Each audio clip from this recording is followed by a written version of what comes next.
السلام علیکم محترم ناظرین و سامعین، آج میں شب برات کی فضیلت کے سلسلے میں ایک حدیث آپ سب کی سماعتوں کے حوالے کرنا چاہتی ہوں۔ امید ہے کہ آپ سب بغور سماعت فرمائیں گے۔ شب برات کے سلسلے میں ایک حدیث سیدہ عائشہ رضی اللہ تعالی عنہا سے مروی ہے۔ وہ بیان کرتی ہیں کہ ایک رات میں نے رسول اللہ صلی اللہ علیہ وسلم کو بستر سے غائب پایا۔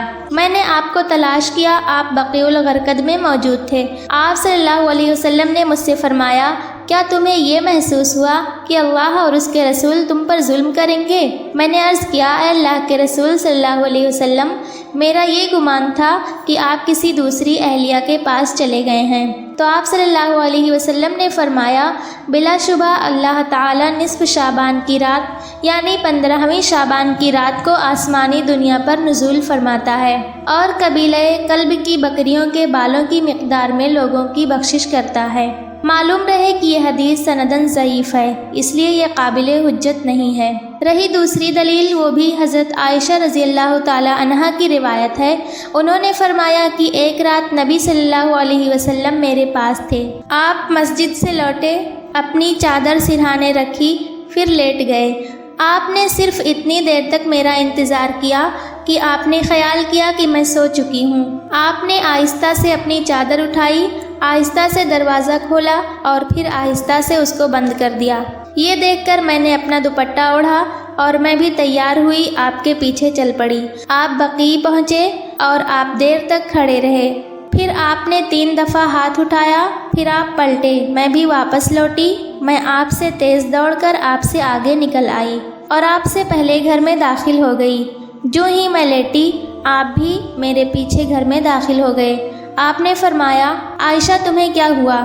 کانپ رہی ہو، سانس چڑھی ہوئی ہے؟ میں نے کہا کوئی بات نہیں۔ آپ صلی اللہ علیہ وسلم نے فرمایا، تم مجھے بتاؤ گی یا پھر وہ مجھے بتائے گا جو لطیف و خبیر ہے؟ میں نے کہا، اے اللہ کے رسول صلی اللہ علیہ وسلم، میرے ماں باپ آپ پر فدا ہوں، میں نے پوری بات آپ کو بتا دی۔ آپ نے فرمایا، جو میں نے اپنے آگے سایہ دیکھا تھا وہ تم ہی تھیں؟ میں نے کہا ہاں۔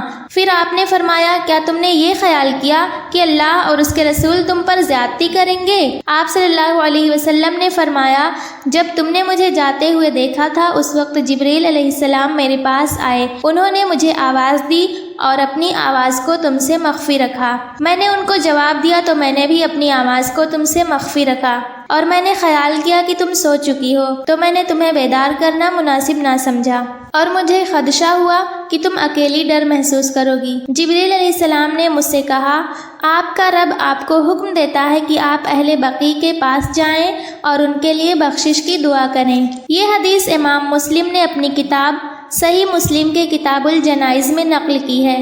اس حدیث کو دلیل بناتے ہوئے بعض لوگ 15 شعبان کی رات کو قبرستان جاتے ہیں، چراغاں کرتے ہیں، رات بھر وہاں نمازیں پڑھتے ہیں، جبکہ اس صحیح حدیث میں 15 شعبان کا کہیں تذکرہ ہے ہی نہیں۔ اس لیے 15 شعبان کو خاص کر کے روزہ رکھنا، رات میں قبرستان جانا، اس لیے 15 شعبان کو خاص کر کے روزہ رکھنا، رات میں قبرستان جانا، مردوں کے لیے دعائیں کرنا، وہاں رات بھر نمازیں پڑھنا، اس کا شریعت میں کوئی ثبوت نہیں ہے۔ یہ سب خرافات اور بدعات پر مبنی ہیں۔ واللہ اعلم بالصواب۔ اللہ ہمیں صحیح سمجھ کی توفیق عطا فرمائے، آمین۔